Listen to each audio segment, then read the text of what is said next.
In this lesson, we're going to be modeling direct variation. All right, let's start with the definition of direct variation.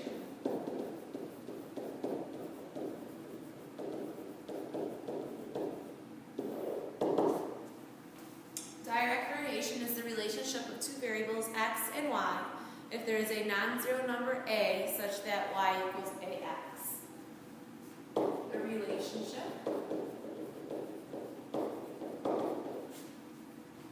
of two variables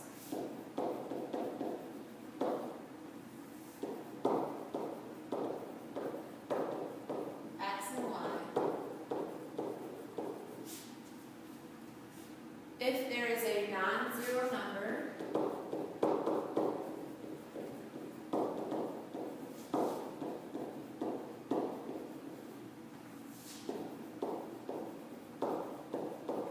a such that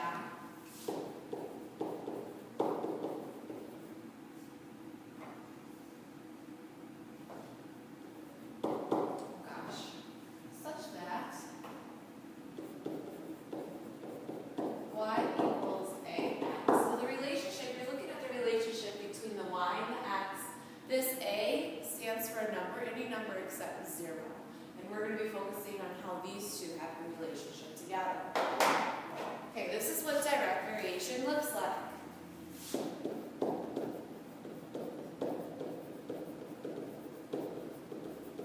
Okay, so you might start off with a formula like this. 2x minus 3y equals 0. The only way to figure out if an equation has direct variation is to put it in slope-intercept form or solve for y. I can't tell if this equation has direct variation in standard form, so I'm going to solve for y. I'm going to bring this term over, so I subtract. On the left, or on the right side, I have 0 minus 2x, it's just 2x. On the left side, I have this term, negative 3y. To get the y by itself, I'm going to divide. So y equals a negative divided by a negative is a positive, 2/3 x. Notice that this fits this equation. Y equals a number times x. Y and x vary directly, so this has direct variation. Now, when you have an equation that's in direct variation, they're going to ask you for the constant of variation, or the slope. They're going to ask you, what's the constant of variation? That's the same as the slope. The slope is always connected to the x.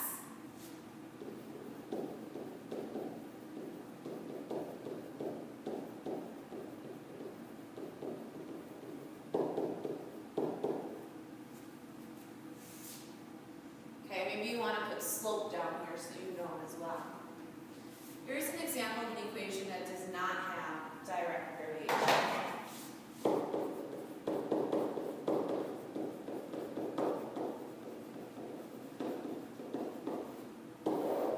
Let's do, again, this is in standard form, 5x plus y equals 5.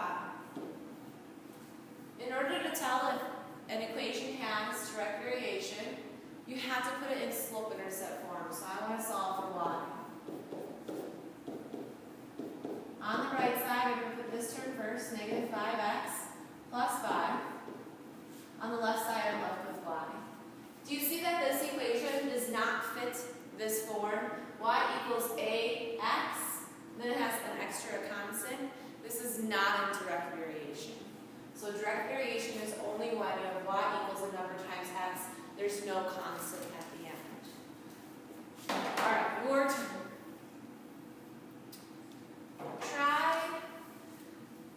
Try to see if these two equations have direct variation. If it does, then find the constant of variation.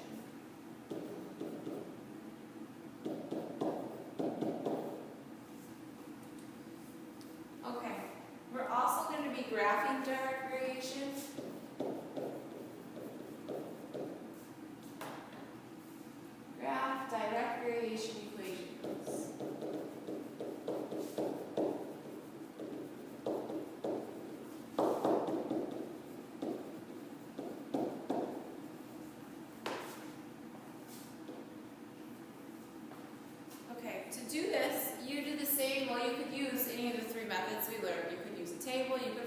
intercepts, or you can find slope and graph it with your slope and y-intercept. I suggest the last method because it's going to be the fastest. So for example, if they give you the equation y equals 2/5 x. Okay, this is in slope-intercept form, so what you're going to do is you're going to identify your slope and you're going to identify your y-intercept. So slope is always attached to the x. We know that our slope is 2/5, a constant of variation. The y-intercept is usually the constant out here. There is no constant, so that means your y-intercept is going to be 0. And you use those 2 bits of information to graph.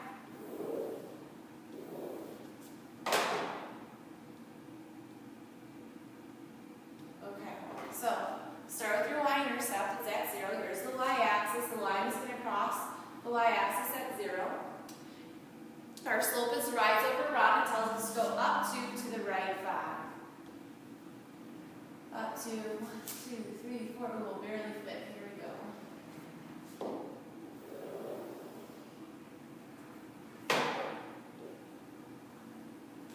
There it is. Your turn to try. Try graphing y equals -1/2 x.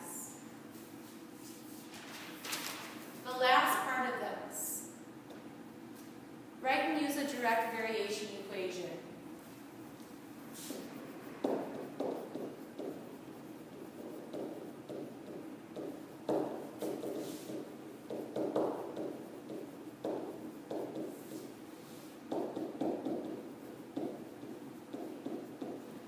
Okay, so they're going to ask you to write an equation with this information, and then they're going to tell you, after you write the equation, they're going to tell you to sub in a number for x to find y, so you're finding another ordered pair. So this gives you this information. It also tells you that x equals 14. This is all the information that you need. First, you need to write an equation, and then we're going to sub 14 in. So think about all the information they give us on the graph. They tell us that we have an x equals, and they have a y equals. Think about what the direct variation equation is. We just learned that the direct variation equation is y equals ax. Can we make an equation out of this? Think about this. They give you these two. Can we use what we know to find a? That's our whole goal. We want to figure out what a is. So you're going to use what they give you, you're going to plug it in to find a, and then you're going to rewrite the equation. So 3 equals a times 2. I want to figure out what a is, so I'm going to solve for a. They're multiplying, so I'm going to divide. This says a equals 3/2. Okay, so I used what I know to find a. I'm going to rewrite the equation.